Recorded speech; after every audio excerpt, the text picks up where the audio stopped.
Today's video is brought to you by the guys of our horrifying hot sauce. Delicious and scary hot sauce. Fermentation, deliciousness. And I'm a huge hot sauce fan.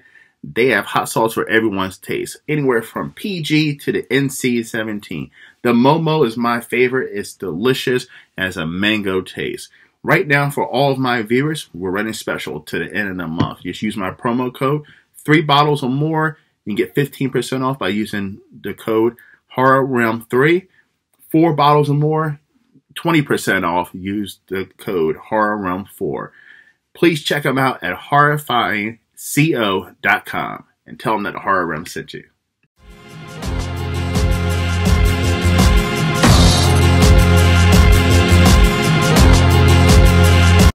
Hello everyone, welcome to the Horror Realm. I'm Travis Bruce. Today we're doing another indie horror spotlight.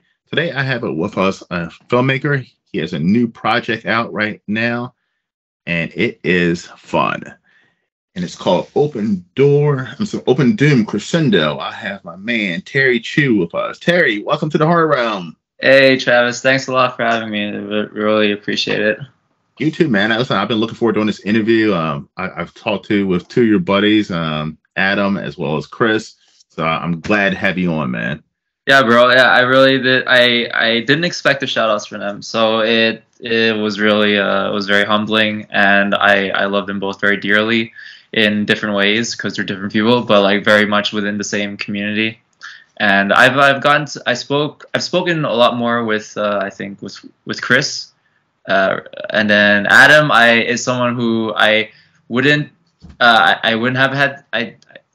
I didn't get as many chances to speak to, but then whenever we did, I was always surprised by how much he did like me and did appreciate me. I actually, funny thing, after your interview with him, I opened up my message with him, my post listening message with him with like, first off, like, great job, and then you're great and all that, and then immediately, so like, at what point was it that you didn't like me? Which, like, 'cause I wasn't sure whether it was. I just wanted to know, but he told me he didn't mean it like in that way.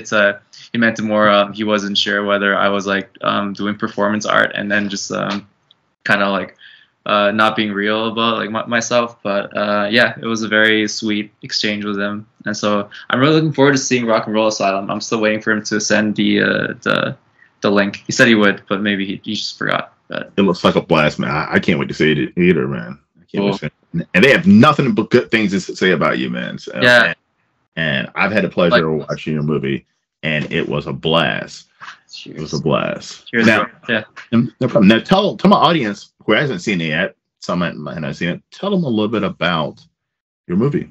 Yeah, so Open Doom Crescendo is about people battling to the death in a seemingly endless wasteland, searching for the embodiment of angst. So that's as much of a synopsis as I feel like I can give before it gets completely convoluted, because I know the subject has been touched on how it feels impossible to describe like what it's about, and yeah, I find myself in that situation too. So I usually go loop back to that sentence I just said, because everything kind of builds around that. So everything because the through line, the plot is straightforward enough in the sense of kind of why everyone's there, and then in what context, and then from that vantage point, everything else happens. So it's all those layers, all the mythology, all the tonalities, the intentions, the what's underneath all that surface, and yeah. So I hope that answers the question. And so when you first sent it to me and I saw it was 3 hours long, I was like, holy shit. Yeah. I was like, I hope I actually like this fucking movie. You know what I mean? 3 hours. I'm investing a lot of time. And I did, man. Listen, and it kept my attention all the way through. Also, too, it's beautifully shot. What made you decide to do that open? I hope I'm using the right term, but you did like an open shot where you didn't get all the way up on, you gave it like a interesting look where it was like kind of spaced out. Yeah, and full focus. I want a deep focus, big space, just as large canvas as possible. because you're coming from the I say you're like as in at least I can speak for myself. You're coming from the ethos of DIY, lo-fi, no budget, bare bones, just no resources filmmaking, and the ethos was how do you make the biggest possible feeling thing, in contrast to the complete opposite in terms of what your resources are. And so these things are kind of like going into big abandoned dilapidated spaces, opening up the focus, like kind of all these things that hone into this idea of this feeling, right? And so it kind of similar, at least on a parallel level, at least for me, to lo-fi music, or like kind of the like lo-fi metal or shoegaze, doomgaze, like kind of like those that the music that really like you can kind of produce it on your laptop, and it doesn't actually require really kind of high production value or resources at all, but you can make the biggest feeling kind of music possible. And I know music's a different medium because it's you don't have the picture to look at or kind of discern. But if you apply that overall ethos, you apply that overall kind of approach in terms of aesthetic kind of intent, and then you put that into like an audio visual narrative level, then these things kind of they make sense and they click to me. So, and also Montreal, the greater Montreal area is just like a giant wasteland, and no one uses it, and I find it in a creative way, and I at least to like a really logical extreme, but in a good way, in the kind of, why don't you just like, because usually it's if anyone ever films in these kind of spaces, they're just 5-minute short films where, you know, it's good looking people walking like and looking off the camera, being all emotional, right? And it's their first debut short that gets sponsored by a festival that, you know, accepts them, or it's like some gangster movie, you know, or like it's like you like have like one bottle of blood, you know, and it's like, and then the film never gets finished because they're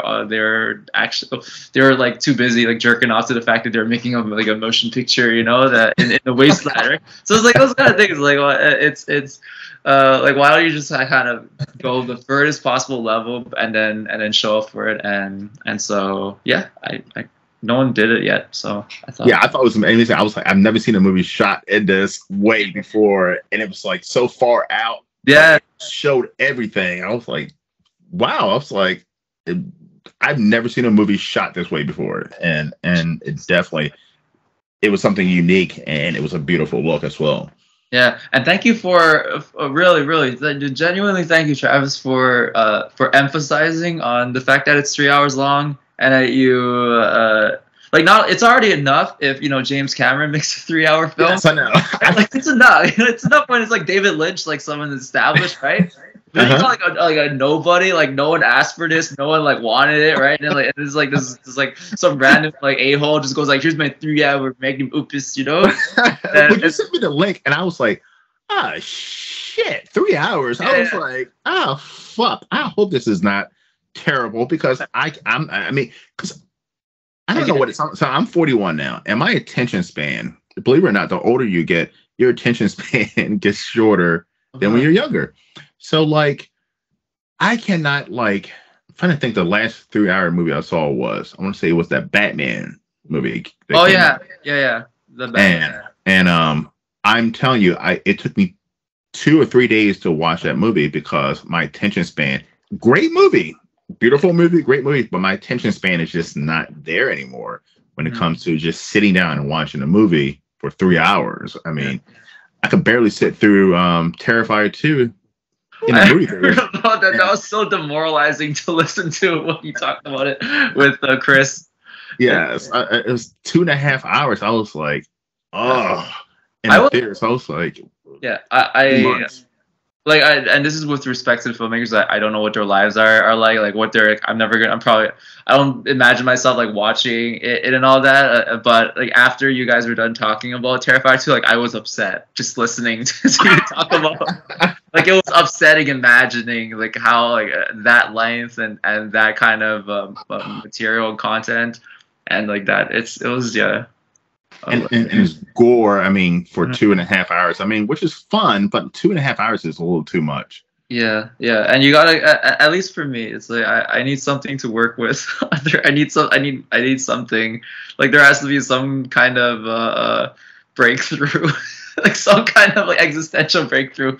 Ah, I mean, but I I mean, the Wikipedia. I mean, but at least the second one has somewhat of a story. The Yeah, first one had no fucking story. It was just going from person to person. You don't even know who the fucking person is. yeah. Killing for 2.5 hours. I couldn't even finish the movie. It was just like I cut off halfway. I was like, I cannot fucking do this. I don't know. I'm, I'm Are you like still talking wondering. about Like, Terrifier 2? I'm not talking about part one. Part two, I saw in the Oh, theaters. I mean, the part one had no story at all. Part oh two my at least God. had a story, Okay, okay. somewhat. Like in part one, they don't even tell you who the fucking clown is. It just makes no fucking sense to me. And I remember like thinking to myself like because here in the states, people horror fans preach about the Terrifier movies like they're gospel, like they're the greatest things ever made. And I'm like shit. I'm like has our and maybe it's Americans. I don't know, but I'm like as Americans, do we have so much fucking movies and entertainment that are tastes in horror or in movies in general are just so basic now that we find everything great.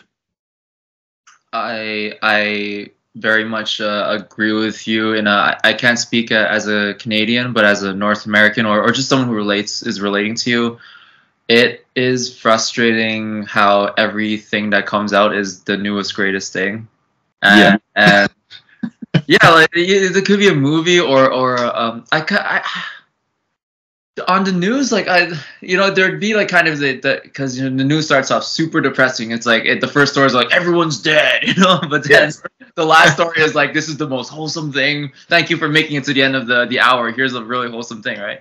And Mm-hmm. at one point they were doing these stories on just people who just became famous overnight through social media or whatever for like doing like just short videos or whatever. And I just remember the one that broke me a little. Like, it's just imagine me as like an eggshell, and then so like the one that really did it for me was is like a guy just he wakes up, and when he wakes up he like picks up his dog, and if the dog is like wiggles and like doesn't dance, that it's like it's a lazy day, and if he like does dance it's like a work day. And then he just became famous like just overnight, and he's doing interviews on the news.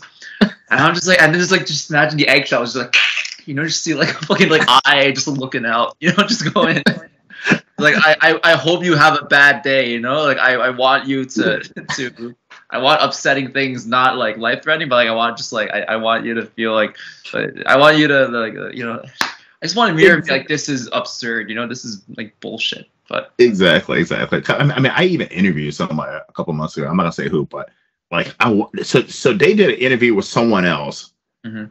and I'm telling you, the interview to me, watching it, the interviewer was horrible. I mean, he had little laser beams shooting out behind him and little fart noises going on, and I'm like, and this video got way more views than my video, and this guy has way more subscribers. I'm like, what the fuck is wrong with people? Like, this is not even entertaining. Yeah.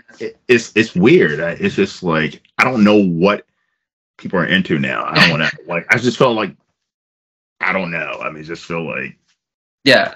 things are different now. But Yeah, there's too much. There's way too much, and you can't tell what's good because like or what's like legit because everyone's doing it, and it there. I mean, this it's almost ironically it also becomes kind of trite to even say it because I feel like so many people have said it while they're also trying to do something exactly. that sticks out of it, right? So it's I guess at least in a sense what you're doing. Clearly, I don't see anyone else doing what you're doing. These like long form, uncompromised interviews, right? Mm-hmm. And so that's absolutely fucking cool and admirable and respectable and just cool, and like legit. And I guess for my part, I'm doing it the only possible way that I can imagine that's earnest and transparent, but also unique, but in a way that's not trying to be a gimmick or like a flavor of the week. And so yeah, I guess it just made sense. Like, why don't, if I'm already like a DIY nobody, kind of like outsider artist, like filmmaker, right, equivalent, then why don't I just go and because I don't see anyone else taking it to just like the final level, right? And so I mean that's got to have hopefully value to it. So I just also appreciate long form.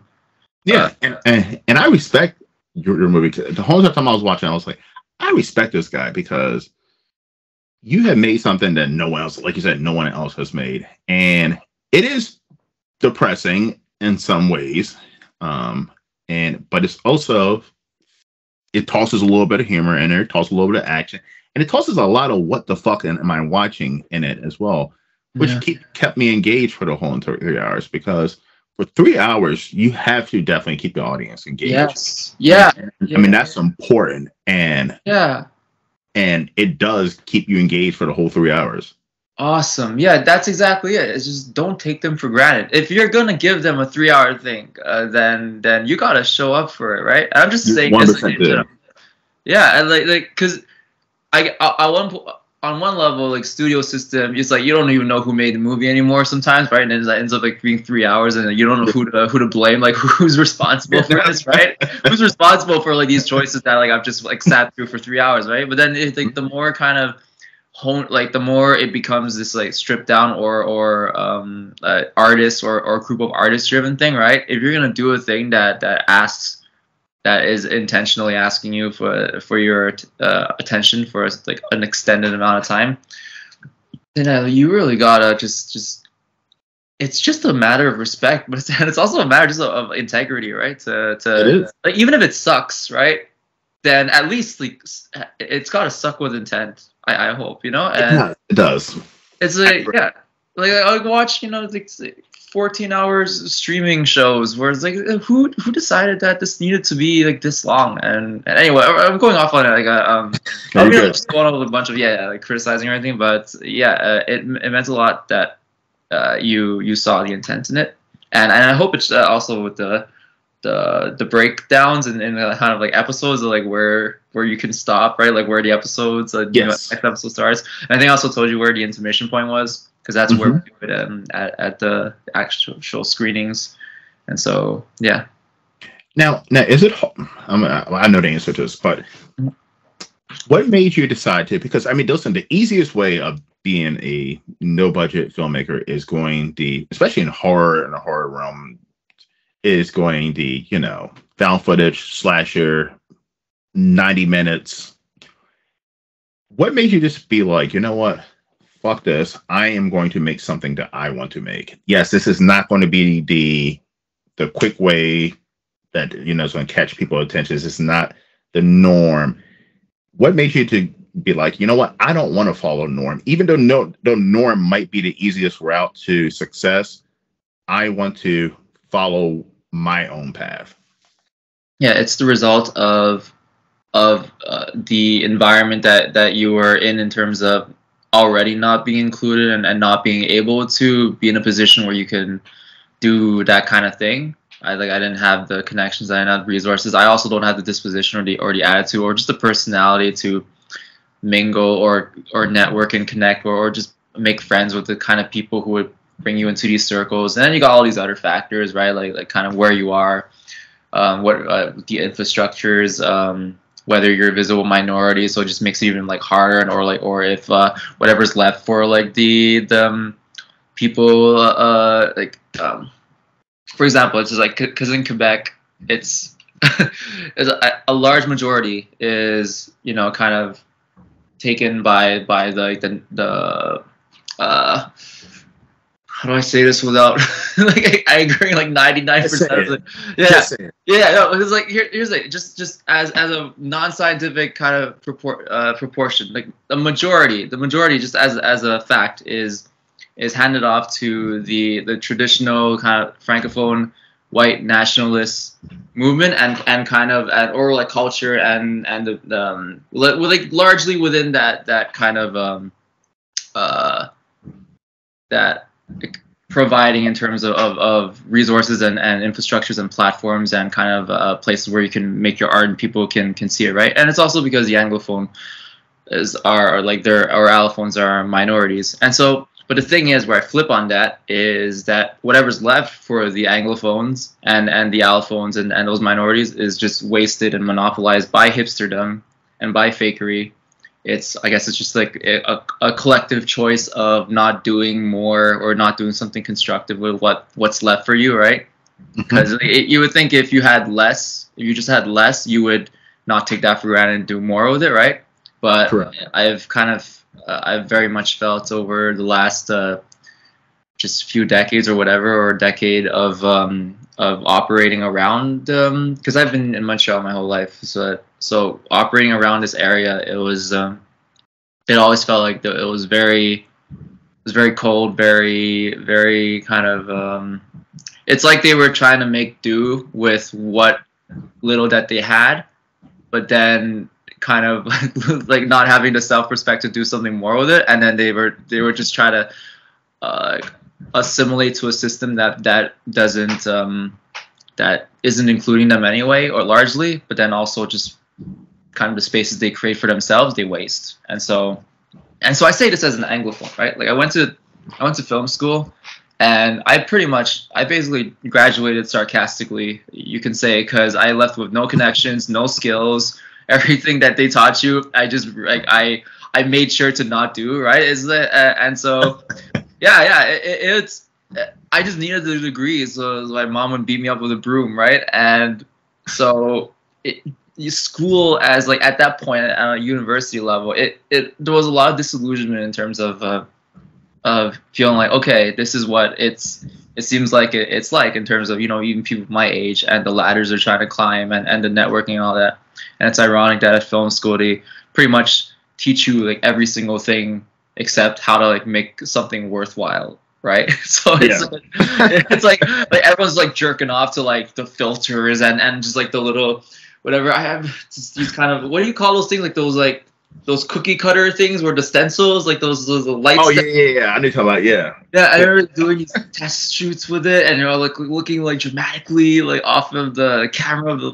And it's just like, what the hell is this, you know? And so that these kind of things kind of like all added in terms of what on top of already being someone who, you know, grew up under not privileged and not with kind of these the resources that, you know, like you grow up into like a film family, and you just automatically like your childhood like Christmas gift is just like, you know, an Airy, you know, or like an Airy Alexa, you know. And so I had to, so it was one, the environment that you're in, but then also the choice to double down on how to react to that. So because I could have gone through film school, you know, just like trying to like be just like everyone else and assimilating, right? But then I never would have made the kind of things that I hope to make. And it's I think like you got where you come from and where you find yourself in, and then you got the like, what do you do with that? And so I think because I grew up, you know, just like I'm not in any way saying any of this in a holier than thou way, because I'm a simple guy, right? It's like I watched Spider-Man, the 2002 Spider-Man, like 4 billion times. You know, I kind of I think it's been touched on. You know that, you know, like I'm a pop culture just a guy. You know, like I love all that stuff. I'm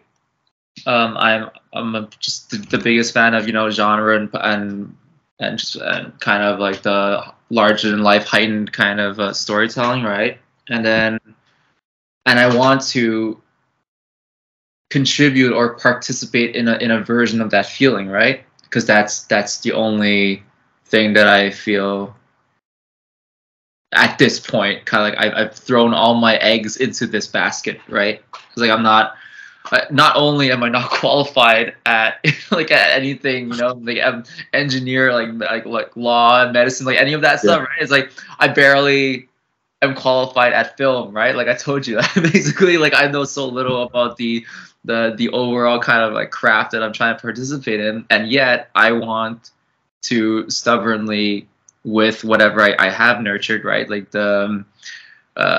just because everyone, I'm kind of digressing, but I'm going to come back to it. Is like in college was the cool part of school. College, at least that's like one of the few things that the systems of at least like kind of education and culturally and all for me, that this province got really right, which is they took the last 2 years of high school and they made it cool by having you be able to, it's like switch institutions and then actually go into a degree for the field that you're interested in into going into university after.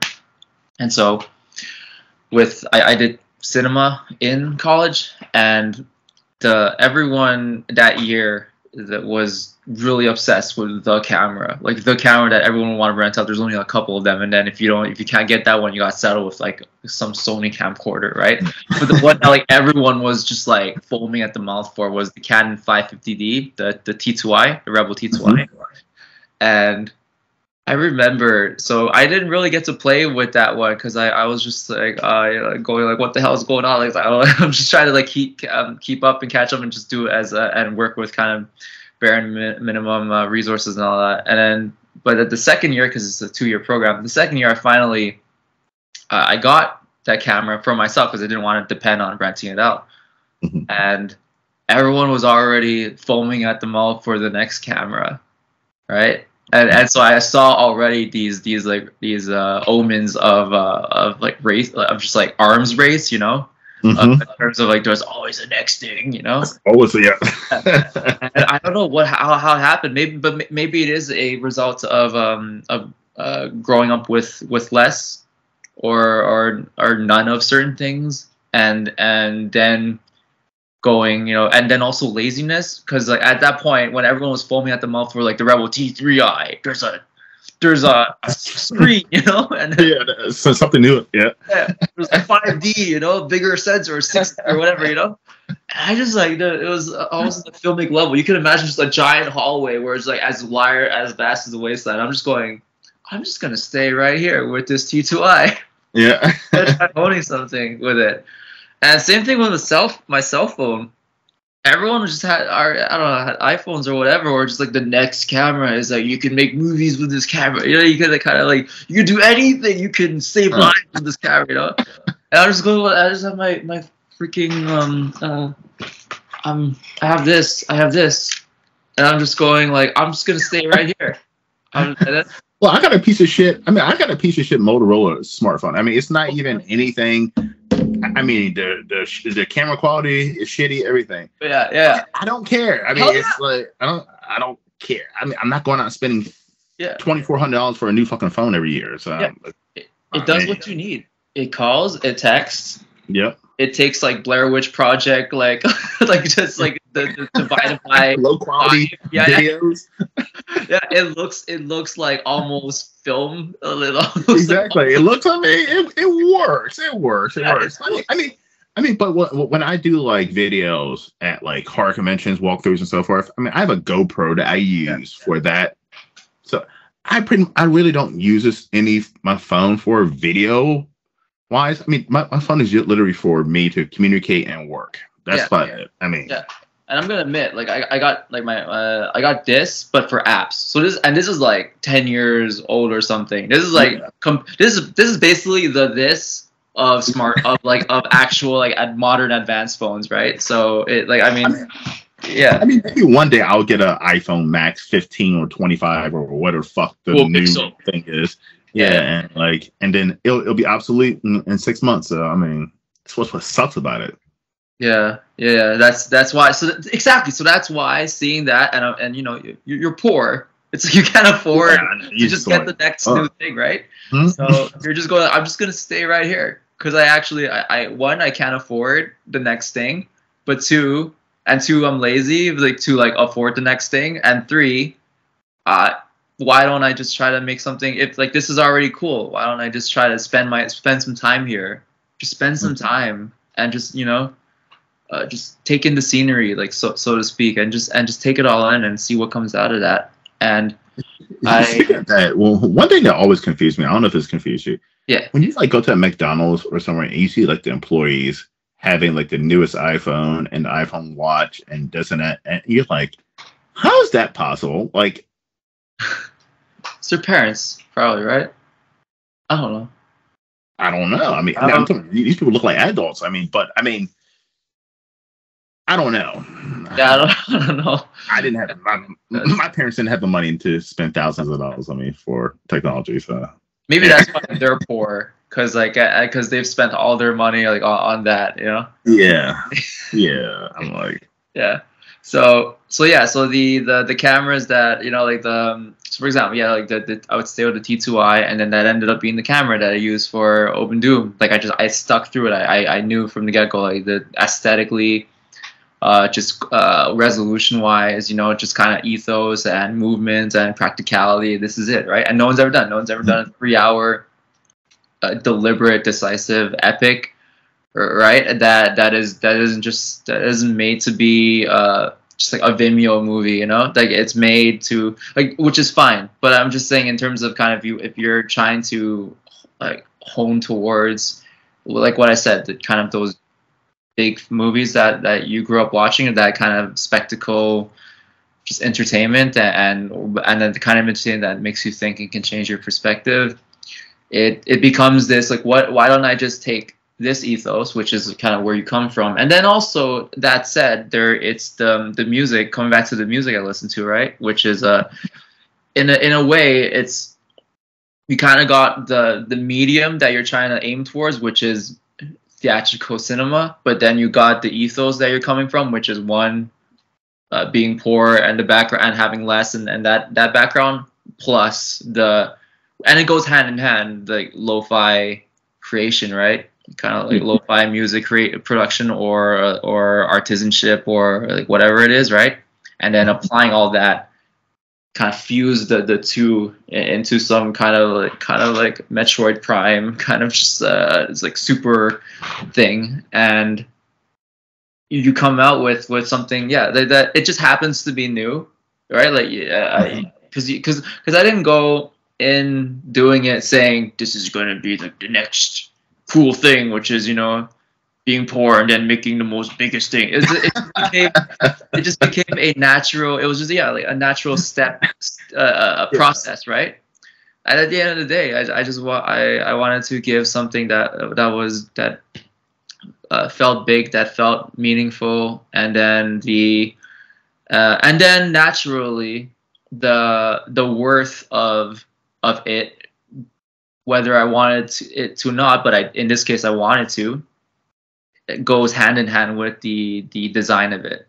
So the design, which is, it's lo-fi DIY aesthetic, and I say this, I've been accused by of like claiming the term in a way that's insincere, of outsider art, but then because like I've had it diagnosed to me, I can say it, so it's like, but also it's a way to revere and honor that kind of craft, right? And that kind of and the kind of artists who don't get that same kind of voice, whether it's because they're ugly, or they're poor, or just like there's a certain kind of thing that they don't fit in some kind of box that people will check and go, okay, I can care, and so you kind of combine that, the idea of like, yeah, outsider art, artisanship, DIY, and then it becomes this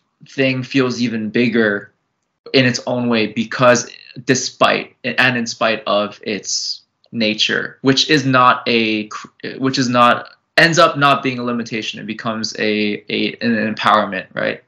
Mm-hmm. So rather, because we're at a point where we're so far away from the first bullet time, right? You remember, like, when Neil stopped those, like 10, 20 bullets, right? Yes. Everyone lost their minds. I still lose my mind every time I watch it, because the context, right? It's like profound. It's absolutely profound. And now it's like freaking, like, how many fake cars can you drop from the sky? How many, like, how many, like, planets can you blow up in like one shot? Like, it doesn't matter, right? It's like nothing matters. It's insane. Yeah, and so it's like that. It's like it's over, and so and so the but then what if and again, it becomes like this pseudo math of circumstance plus intent, right? And this decisiveness. What if one car shot fell down from the sky, right? What if like one car, and it's not even a car, it's like a bumper car, because you can't like I don't have the exoskeleton to build like a proper car. I realized like I wanted it to be like right, like it just didn't go long enough. So what if like one bumper car that's clearly made out of like corrugated plastic and you know whatever, right, fell from the sky and like landed on one guy, but like you tried really hard to make that bumper car look good, right? Like you didn't go ironic, but you like, oh my god, it's so silly, you know. And then you go and just like That's what you did. I mean, that's what you did in the movie. You made one bumper car look excellent, and you also, for a no budget movie, you made your movies look a lot bigger. You know what I mean? Yeah. Can 5 people feel like 500? Exactly, right? And it just feels like a bigger thing than it is. And and one thing I want to say too. So I stalk every by the way, I stalk every person I'm about to interview, social media and their IMDb on and stuff. Right, that's what I'm supposed to do. That's my job. All right, and I saw that you actually put this movie up into cinemas and theaters, and I think I talked about it with Adam in his interview. And tell us a little bit about that. What was your process when it came to doing that? So Mango Shake was, if it wasn't for, it was for 2 people, the only 2 programmers on the planet who would catalyze the verb version that catalyzed my like my artistic career in the sense of dissemination. And so Peter Koplowski and Adam Cook, they were the ones who started it, and they knew, they were deep, like they were well deep enough into the film festival world to know the ins and outs and the realities of kind of who's actually going to look at your submission, what chance you stand getting into this. And then once you have the support of an Adam Cook and a Peter Koplowski, they will already know like that you know certain things aren't going to get in unless they advocate for it, right? So they don't end up becoming gatekeepers. They end up becoming guardian angels. They end up becoming like because they're trying to change things. They're not the ones who are the gatekeepers and going like we're just going to make sure that only these kind of things get in and keep everything out. Like they're doing the opposite. They're trying to change what gets in, right? And they're trying to change it from the inside and kind of blow open the gates. And so it was already hard enough for Mango Shake to get, and this is like a 1 hour 37-minute film, right? And the festival cut, at least the longer cut is only like 6 or something minutes, a little longer. But so for a regular length film, it was already like it's still magical to place the few places it went to, but it taught me a lot about like where the reality or the realisticness of what something that looks like what it is. For example, Mango Shake, the realisticness of where it can go and who's actually going to pay attention to it, right? And then with Open Doom Crescendo, it made Mango Shake look mainstream. Like Mango Shake was already like the equivalent of outsider art as far as the film festival like kind of things. I remember like one reviewer go like when it screened at Vancouver International, Mango Shake, the reviewer went something along the lines of, I've never seen like I never thought I would ever like see anything that seems so like not supposed to be in this festival as I've seen this. Like I would never expect it. It's like basically like is like expecting to see somehow like an adult in a daycare, but like they're one of the toddlers, you know? It's like it doesn't make sense. You know, it's like you're way too old, or like it's like in that kind of like this is way too lo-fi, is way too out there to be like at the Vancouver International Film Festival. And so yeah, imagine that. Like, but it took an Adam Cook and it took a Peter Koplowski to get into these places. And so with Open Doom, it not only made Mango Shake look mainstream in comparison, but I didn't have they weren't able to help out like in the ways that they would have wanted to, and not because they didn't want to, but just because of the realities or the circumstances of what's going on like in the industry, or like what positions they're in. And so I knew going in already, it was already like a death march just making it, because I already knew, and this is the part I had to shelve, right, is that like this is unprogrammable. Like I made it like no, with almost like the spite, like doing it, making it with in part spite, knowing that it's unprogrammable. So why don't I just like make it even more unprogrammable? Like why don't I just make it as inaccessible as possible, to the point that maybe somehow it will like, you know, it will loop back. Yes. And they will, the programmer, these like uptight like bastard programmers will be like, and it's like yeah, GG, you know? Like I appreciate like how the lack of respect you have for the institutions, you know. So Yeah. so that was it. And then so I went as like everything was pointing to like, don't like this should not be made, you know. But like, you make it anyway, and then just fuck it. Let's go for it. Demand for people to like watch it, right? And then you get super like angry and like entitled when like people don't want to. Like, why won't anyone watch my 3-hour magnum opus? It was I'm telling you, it's the 3-hour thing. Like I've had people even say with my interviews that they've seen like the 1 hour time limit. They're like, yeah, I'm not watching that shit. Like it could be the greatest interview ever, but some people are just like their brain is just going to turn off to, and I want to watch an hour interview. I'm not doing that. I agree with you. And then to add to that, I also feels like a lot of the times it just feels like an excuse, right? Yes. Yeah. People will watch Avatar 5. People will watch like Inland Empire. People are gonna watch like, you know, Twin Peaks season 3. It's like they're gonna watch, you know, like all these like way long things that you know, and it's just like I love a lot of what David Lynch has done. It's just like kind of like I'm watching it and I'm going like I'm going.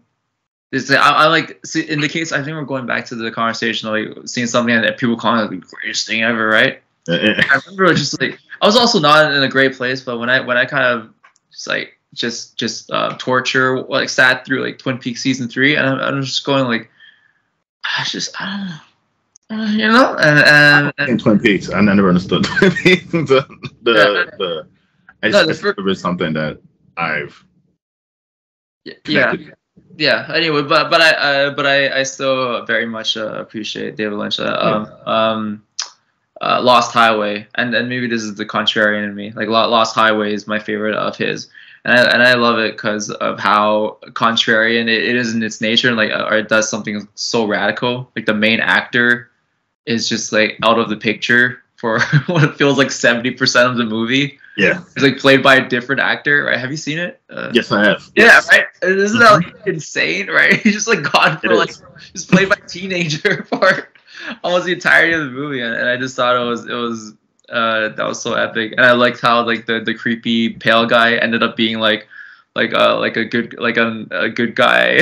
I don't know. It just felt like he helped out. You know? That's always nice in a movie where you think there's someone, the creepy character or the bad character is you stereotype them in a way, and then they turn out being the complete opposite. Yeah, and that's one of my favorite specific favorite things about horror. At least because I don't gravitate to slasher horror. I gravitate towards a supernatural horror, as you well know. And so my favorite thing about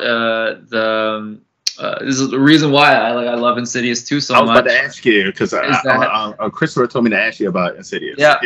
Have you seen it? Have you seen Insidious 2? I have seen 1 through. I've seen all of them except for the Red Door one. Okay. So you have seen the second one. So you know, like the first one ends with the scary old woman like ruining everything, right? Like you think it's over because it was just Darth Maul was the main, like was like the baddie, right? Like he's the one fucking everything up, right? But then once they escape the further and Josh gets it's like, well, the son comes back, right? You think it's done, but then turns out that the scary old woman possessed or took over Josh's body. and it just ruins everything, right?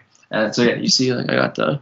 Yes, you love that. I got. Did you see like the right there? Yeah. Oh, nice, nice. That's a scary old woman coming at the camera before she kills Elise. Wait, let me. Yeah, I'm like completely desensitized to that shot. It was like one of the scariest things I've ever seen. But then because I'm so obsessed with it, I just kind of have it up. Yeah. So and now I just like look at it while I brush my teeth. It's just like a really kind of like I'm not scared of it at all. But it's just love it. Yeah. Anyway, and then in part 2, the poster is like the scary old woman silhouette. It's like the same. Yeah. Insidious 1 and 2 are. I feel like they're underrated. They don't get as much credit as they should. Now, it definitely dips down once you start getting into the series. But yeah, James Wan doesn't do the 3rd and 4th. Like he only did the first 2. And people like the celebrated one is the first one, right? And then the second one just gets absolutely no love. It's almost kind of it's almost criminal. And the fact that the 5th one is a sequel to the second one, and even then people still don't appreciate the second one, it's kind of weird. It's criminal. But yeah, the thing that I love about the second one is that they like because you would think that they could just like go deeper into like how upsetting and scary the scary old woman is, right, in the first one, but then they just make like the scary old woman just like another like dude, you know, you're just like a dude like try to like make it work, you know, like now like because he like takes over Josh's body, right, and then and then you can only imagine how scary it is, right, when at the end of the first movie, right, like you don't know what happens, right, but then the second movie starts and then the scary old woman in Josh's body is like, shit, now I gotta be Josh. And like now I gotta like do his thing. I gotta like pretend to be like a dad and a husband. I gotta put the kids to bed. That's too much fucking work. That's work. I gotta go. I think I was talking to Ethan Hunter or I don't know who it was, but like I was having such a laugh. No, it was but hey Ethan. But I was talking about with Mike Wood and Colin McFader.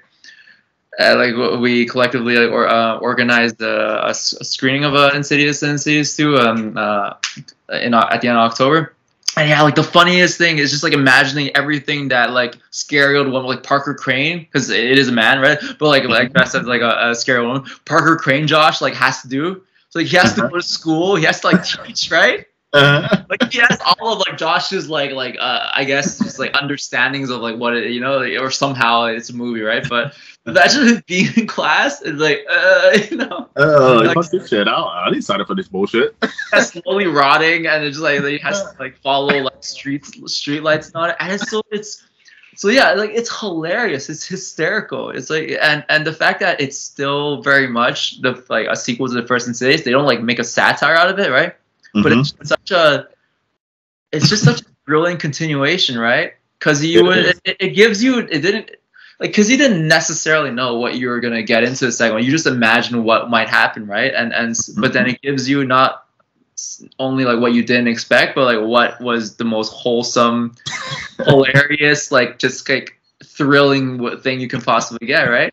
And there's very artistic and very creative about holding back on the shots of the scary old woman, because it almost becomes this hilarious thing where you can just imagine, because if you just imagine the entire movie, like whenever a scary old woman Josh is there, right, you just like replace him with like the Parker Crane, and it's so funny because you just see Parker Crane just like try to like do his thing, right, in like dressed as a scary old woman, but you don't actually see like many shots of the scary old woman. Like they're held back, right? And then they come at like critical key moments. Like particularly, remember in the final battle when he's like choking Renee, and Renee sees like it's like revealed like Josh, like it gets replaced with visually with Josh's body gets replaced with scary old woman, and so it's still super artistic and creatively and kind of like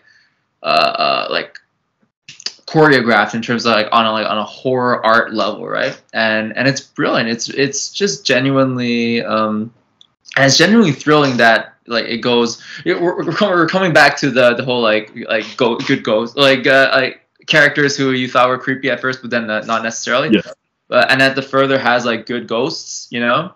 It's Mhm. like, remember when the he's got your baby ghost is like the creepy old bald guy is like Oh telling yeah. trailer. It's like the creepiest thing. It's like it ends with that jump scare, right? You think that he's like we're conspiring to take your baby, you know? It's like my partner's got your baby, you know? It's like, but in the movie, in the actual movie, he's like helping them out. He's helping Josh out. He's just like, he's got your baby. Go get your baby, you know? Exactly. Like the ghoul from the first movie, you know, like when like who's in the room trying to get the baby. It's like so that all like weird creepy guy is actually like a good ghost, and it's just really It's a nice feeling too, because we do judge. You know, we judge in real life, and sometimes something that looks scary or someone looks scary in real life, we judge them. It could be the nicest fucking person you ever meet. Yeah.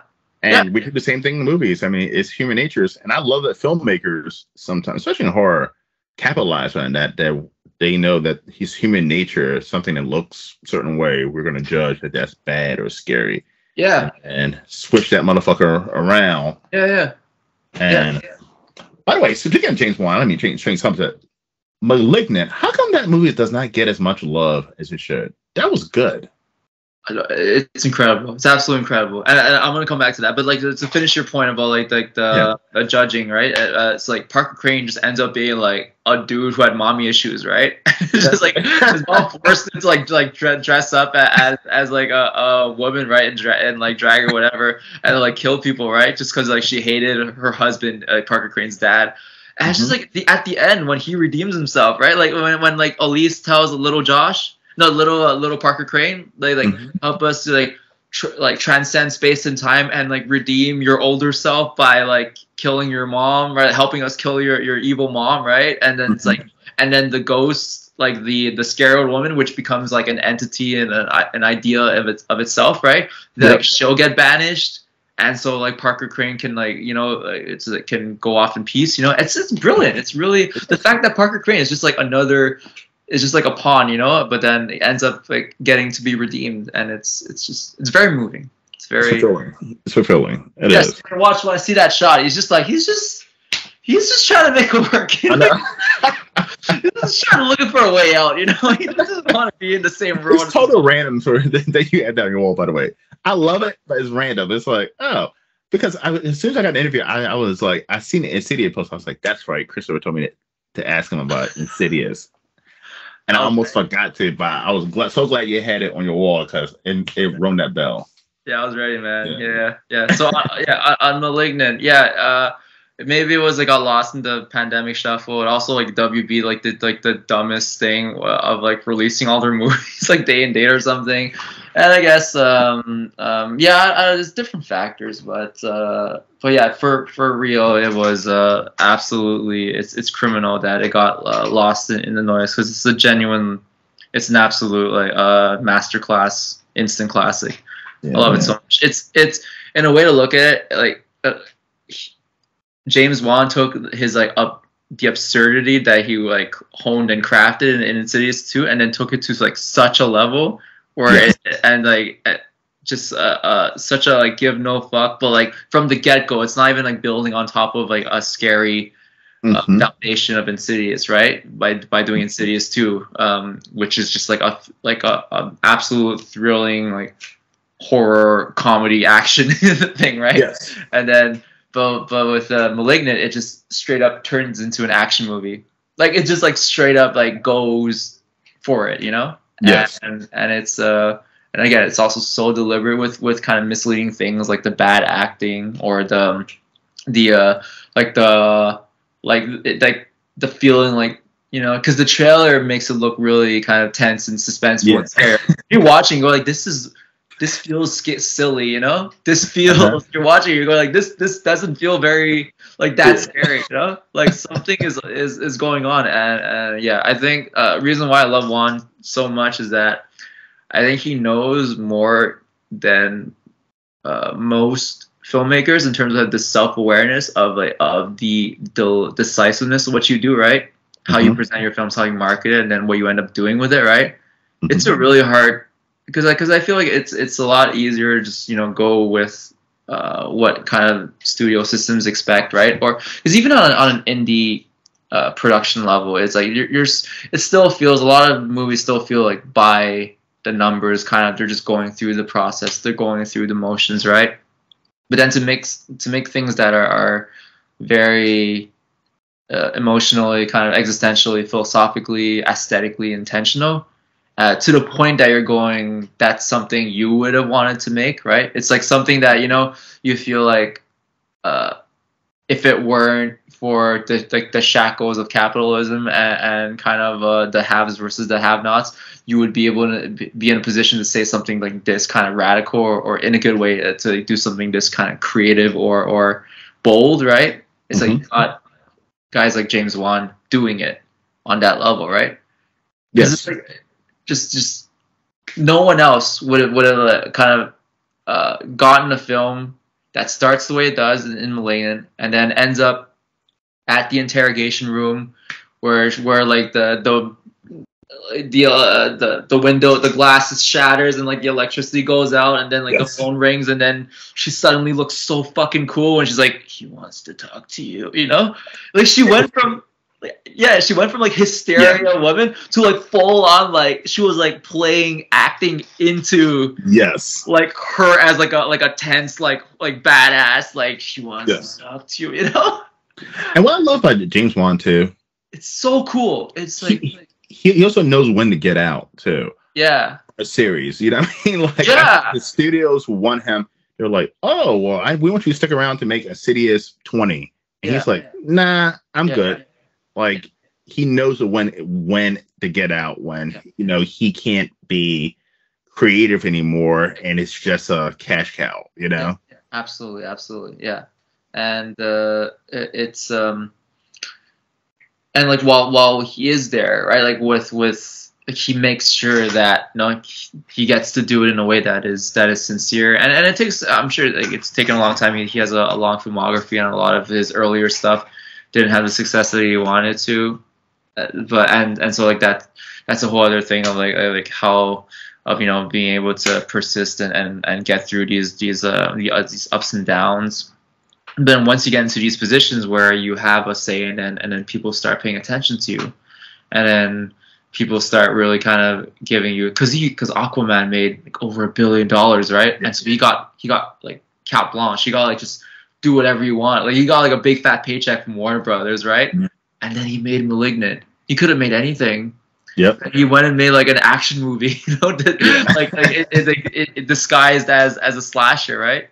And it was a movie that went straight to, I think, HBO Max or something. Yeah. It didn't get a theatrical release. I think it got a day and date. That was the WB experiment in 2021. Okay. But not enough. But people would, I think it's definitely like a cult movement in terms of people fighting for *Malignant*. And so at any point I will excellent movie. Oh, it's beautiful. Right. I love that. Yeah, like I love that by the point they're in the prison cell and Gabriel takes over, and it's just like a full on like action movie, you know, like it's like throwing chairs and like, you know, like in the police department, you know, it's like throwing it, like it's incredible. And then it ends with like some telekinetic like mind battle, you know. But those are the two movies that I preach about. Like I'm like, those are movies that came out, I'll say last 2 or 3 years that people miss, I feel like. And X is another one. X and Pearl, people missed out on those, and I've been preaching about those. Like, they're some of the greatest horror movies ever made. And I'm writing it down. Yes, watch X, Ty West X, and then the prequel. Yeah.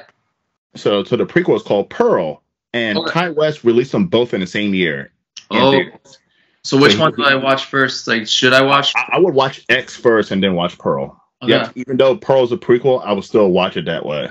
It works? Like, it works as... It totally works. Oh, okay.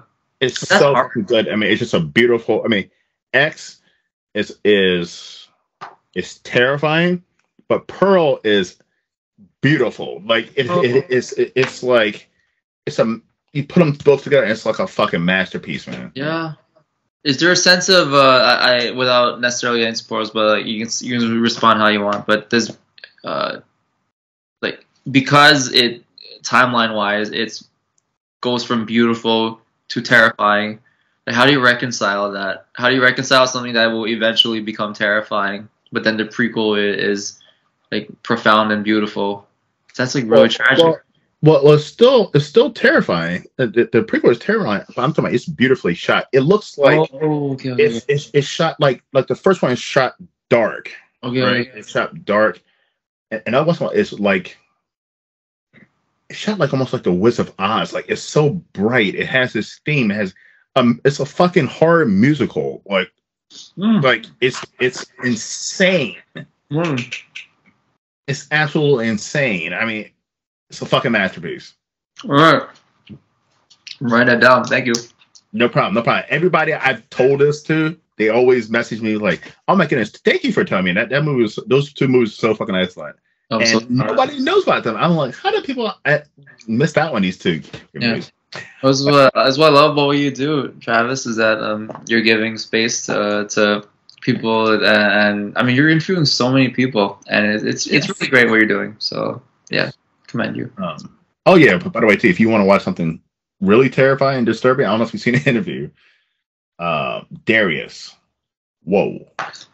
Oh,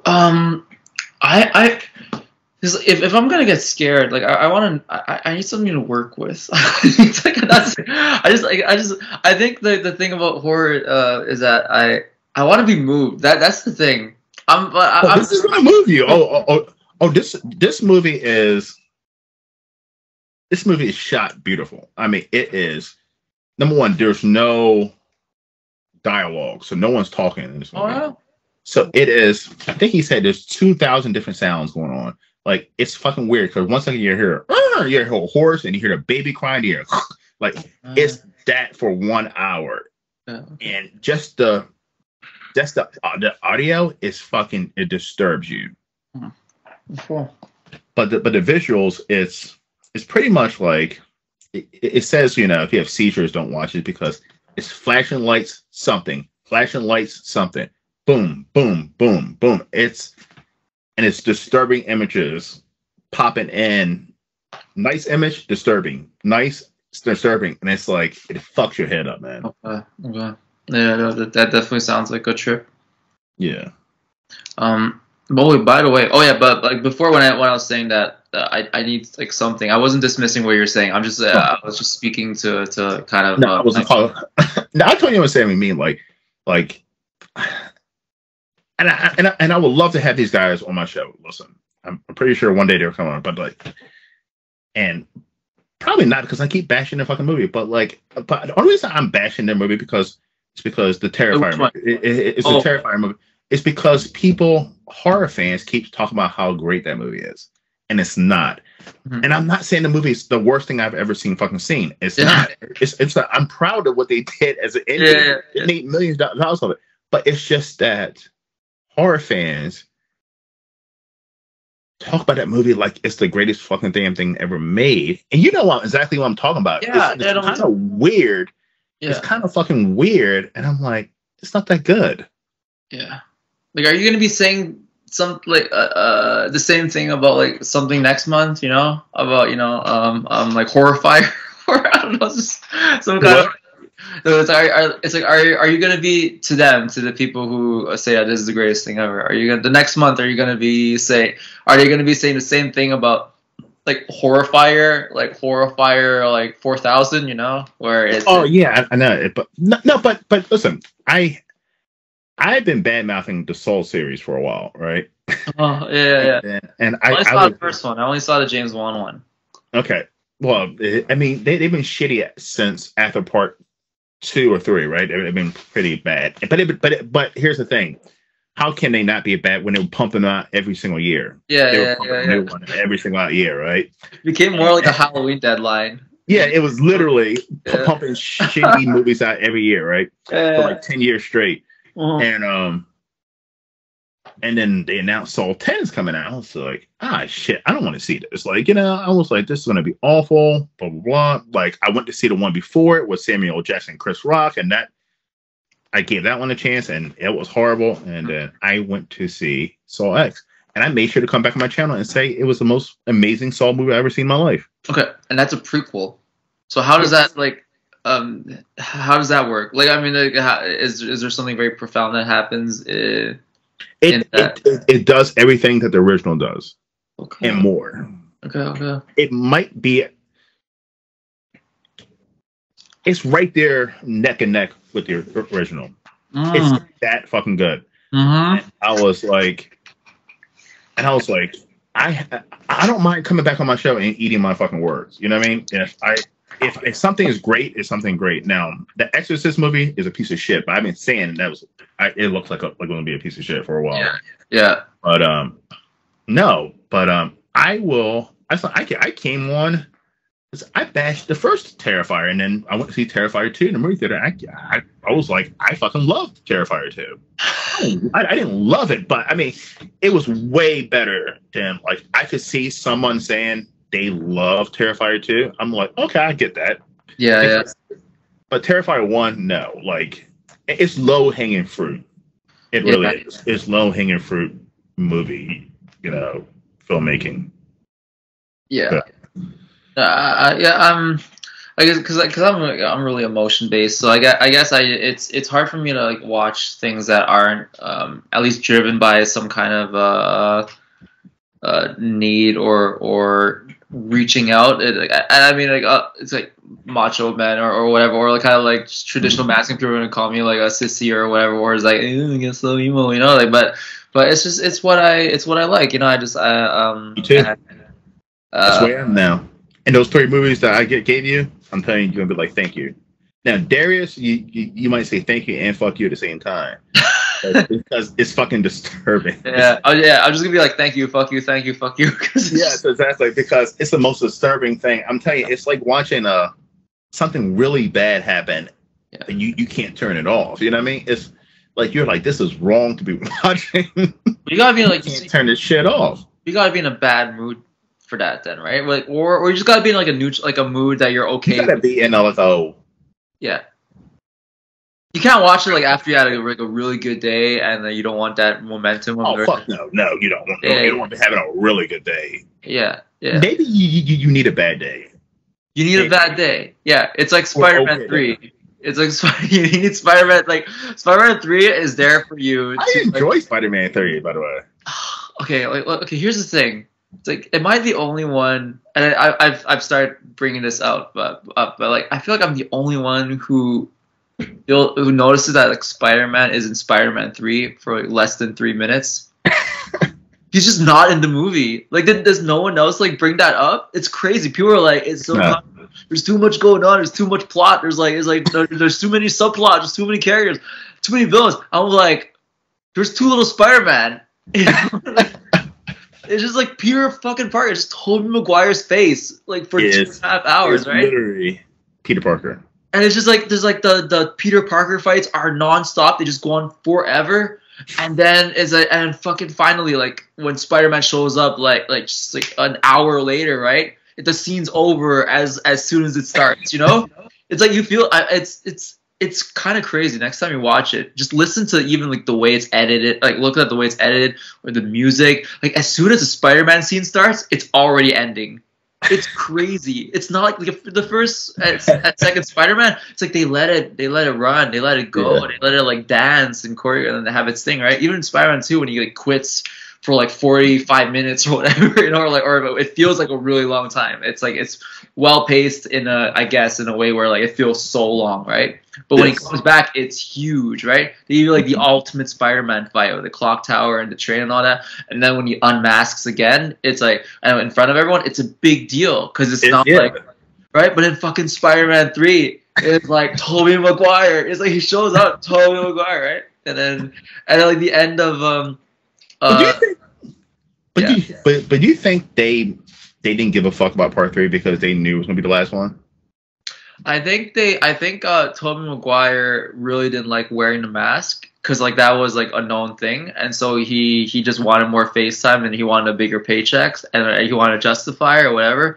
So there's a lot of politics that go into that. There's a lot of I think just not caring about the integrity of the iconography, and then saying, yeah, I'm just gonna take the mask at any fucking point, right? And that was the beginning of the end. I mean, I'll go back to the beginning of the end, but yeah, like, remember in Spider-Man 3, it's like at one point, it's just you forget you're watching a Spider-Man movie. It's just like a New York soap opera, occasionally with people fighting and breaking gravity, you know. And at some point, and it's just like, and the dancing, right? The dancing has more screen time than Spider-Man, right? And then, like, by the final battle, like by the time it's like the Venom final battle, you're like, okay, great. Like, I haven't seen Spider-Man in like 3 hours, right? It's like, maybe I'll at least get like a cool final battle. And like 20 seconds into the final battle, fucking Tobey Maguire, you know? And it's crazy. And then it's like, here's right? It's like, and then watch Tobey Maguire fight Venom, you know? Like that no one asked for like the next 4 minutes, and then finally puts his mask back on, and then Sandman punches him in the face. Tobey Maguire, you know? Like, it's just, I was upset with that movie on who they chose to play Venom, Topher Grace. I was so disappointed. I was like, you know, you were upset.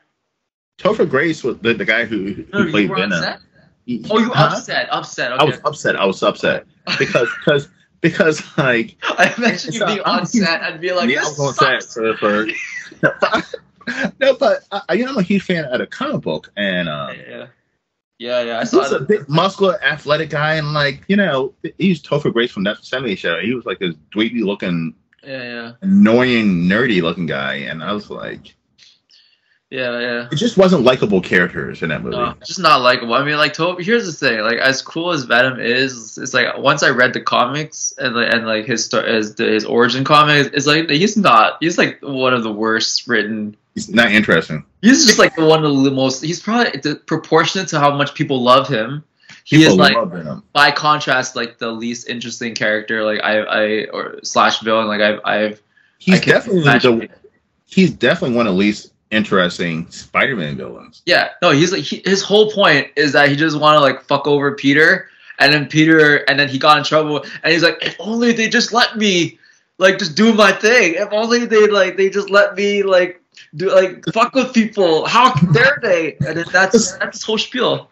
Because Spider-Man has great villains. Yeah. Like if you're a Spider-Man fan, trying to debate, he's right up there with Batman. Like, they have amazing villains, and their villains have amazing backstories. They're just not just tossed out there.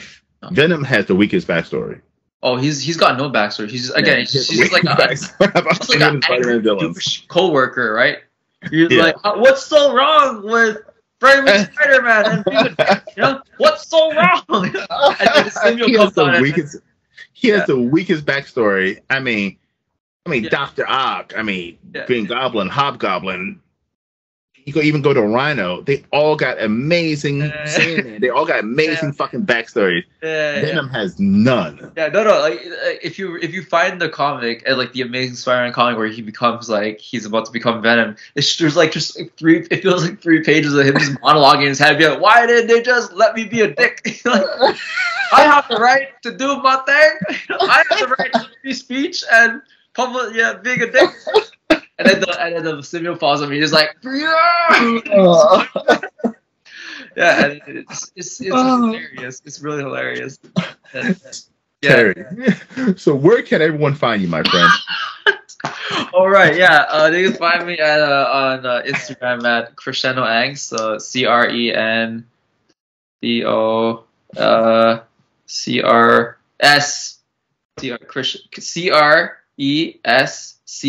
CRESCENDO, and then Angst, ANGST. That's the Instagram, the @ and same handle for Facebook. So at Crescendo Angst, CRESCENDOANGST. And if you want to check out my actual official website, it's crescendoangst.net, NET. And so that's the one piece of real estate that I own. And you can look out for Go Ninja videos soon, where at some point the Open Doom Crescendo Blu-ray will be on sale. And if you send enough emails to Justin DeClue at Go Ninja, or like whatever the email is about a reprint of Mango Shake, then maybe he'll do that too, depending on like demand. because surprisingly, just like as soon as it sold out, people started asking about it because it only took Nice. 3 years to sell out. But then and to no fault of Justice, he did a beautiful job. It's hard to sell stuff as an outsider nobody. But yeah, it feels cool knowing that it takes time, but people are gonna show up if you do a thing that's worthwhile, hopefully. Exactly. And I would love to have you back on with the whole Canada crew. Yeah, I might have a Canada crew. Yeah, I might just have a Canada. All the Canadians just come on for an interview. That'd be fun. I definitely want like an Avengers episode with Chris and Adam. That'd be fun. Hey, Chris and Adam, and there's another guy. He's a super fan, Everett, and I love Everett. Oh. He's from Toronto, so I would love him to have him on with all you guys. Oh my god, this be a fun. Yeah. Nice. We're gonna do that first of the year, by the way. Wait, what? I said we're definitely going to do that first of the year. By the way, I'm going to Terrible Fest. Yeah, I saw that. Yeah. When is it? I think it's in March. March? Okay. Toronto. I'll be there. Okay, yeah, you're really doing it. Yeah, I'm really going. Yeah, I'm going. Man. Yeah. You know what? Okay, if it works out, then yeah, that'd be cool. Like for us to all be in the same place. Yes. At some point. Okay, cool. It sounds like a blast, man. It sounds like a blast. Yeah, we'll talk, yeah. Yep. Cool. All right. Well, listen, please check him out. Follow him. Terry's been a blast, man. You too, Travis. Thanks, brother. You guys, you Canadians are fun, man. We're fun, yeah. You guys are fun interviews. Yeah, it's colder up here, so it just makes it like we gotta compensate for like the blood. I see. Cause I mean, I also interviewed what's her name, Elizabeth Chamberlain. I have actress out of Toronto. No, I haven't. Fun interview. I mean, every Canadian I get is amazing. Nice. Cool. Yeah, well, yeah, we'll keep it up. But no, but it's great. Like last time I was in the States was I think NYC. I was there at the end of July. And so yeah, I'm gonna visit there soon. But yeah, where are you based? In Baltimore, Maryland. Baltimore. Oh, cool. Like a couple hours from New York. Yeah. Yeah. Okay, cool. Yeah, I definitely want to visit the States more. But it's cool. I mean, we're in the same continent. It's we're on the East Coast too, on the same coast. Yeah. And you guys have a baseball team too. So I mean, I like sports. So I'm definitely. Yeah. Cool. I've been to Toronto once. And what? Yep. So you guys have the Raptors and well, not you guys because you don't live in Toronto. Toronto has the Maple Leafs, the Raptors, and the Blue Jays. And so I've seen the Blue Jays play, but I need to go see the Raptors and the Maple Leafs. So I'm definitely going to come down in March because I'm pretty sure it's also going to be hockey and basketball season. Oh, cool. I'm going to do knock those out as well as the fest. Yeah. So 2 birds with 1 stone. So you're gonna stay for it? You're gonna have a good amount of time? Probably stay 2, maybe 3 days. Yeah. Cool. Yeah, that'll be a good healthy amount. If I do end up there, like I definitely want to get you to meet Ethan Ang or like my pals and all that. Or like at least kind of Anyway, we'll hook it up. Yeah. By the way, I never brought it up. Are we done the recording? Or? No, you can keep going. Come on. We're still going? Yeah. Okay, cool. We never brought up the because I'm not the one who advocated myself for this show, but I know Chris really did, and I want to know how Open Doom Crescendo ended up passing the criteria for like a horror, as a horror film. I want to be able to vet that, so I don't feel like I'm just crashing your show. No, I mean there was a good amount of there was okay. So so I would classify it as a horror film because there was a good amount of practical gore. Yeah. And it definitely had its dark and disturbing moments to it. Yeah. And the Gertrude's pretty fucked up, so 100%. Now there's one. Now I didn't want to give this away, but I don't know. I think. Oh no, no, So spoiler.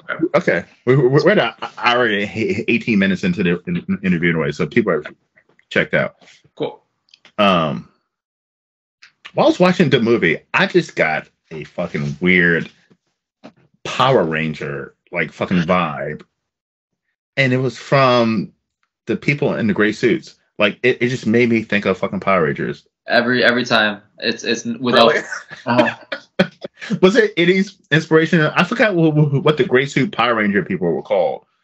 I don't know, but personally, it's not Power Rangers, but like that specifically isn't Power Rangers. But it's amazing that reference is linked, because there's a lot of like there's Power Rangers is somewhere in there. Absolutely, like absolutely, it's somewhere in the DNA of that. It is. I think the greatest kind of metaphor that I've gotten for this film is David Lynch Power Rangers. Like full on, or some variation of that. It's incredible. Not my words. Power Rangers is definitely in that. I'm telling you, I was watching the whole 3 hours. I'm like, he must have been in the Power Rangers. Yeah, I'm into. I had a Power Rangers like a moment, right? Like, I mean, like I didn't have like Fox Kids or whatever, like the Canadian equivalents that would play Power Rangers. So I didn't get to watch a lot of these shows or things that like a lot of the other kids did. I did watch the hell out of Mighty Morphin Power Rangers, the movie, like with Mr. Ooze and all that, right? Yeah. Ivan Ooze, yes. Yeah, Ivan Ooze, like that was iconic. Like that's really iconic, and that's also honestly, it's like that is a pioneer in like reverse iconography storytelling, or in terms of kind of breaking like the pattern of like what you expect iconography wise, right? Like they lose after one fight as the Power Rangers, they lose their powers, and then they're like they spend like the next 80% of the movie just having an existential crisis and going like, how do we get our powers back? You know, and have, like this some eagle lady, right? Like in a mountain. And it's like so much deeper than you would expect, right? Like the movie, like an event, like full movie, like you're going in for like Power Rangers the movie, and it's like after like one fight, they're just like they're in their hoodies, you know, and then like and then the finale is like huge. They're finally the Power Rangers again, but so I don't know if it was like a budget thing or not, but yeah, I always appreciated that. So that was always it's like that's like reverse iconography right there. It's like it's cool. It's yeah, I appreciate that. Yeah, so okay, I'm glad to know that I'm not the only person that saw Power Ranger and inspiration in the movie that there wasn't there, but yeah. If you go through a letterbox reviews, like you're gonna see it like a couple Rangers a lot. yeah.